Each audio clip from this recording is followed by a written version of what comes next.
பார்த்தீங்கன்னா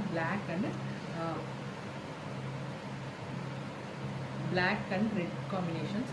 இது வந்து பார்த்திங்கன்னா ஒரு ஆரஞ்சு கலர் காம்பினேஷன்ஸில் இருக்கும். Bottle green, jamun colour and then ஒரு டார்க் ப்ளூவில் இருக்கும். மல்டிபிள்ஸ் அவைலபிள் இருக்குது. வேணுங்கிறவங்க ஸ்க்ரீன்ஷாட் எடுத்து புக் பண்ணிக்கலாம். இதே பேட்டர்னில் ஜம்போவில் பிளாசோவாகவும் நம்மக்கிட்ட அவைலபிள் இருக்குது. ரெண்டுமே வேணாலும் நீங்கள் ஒரே ஷிப்பிங்கில் புக் பண்ணிக்கலாம். Thank you for your support.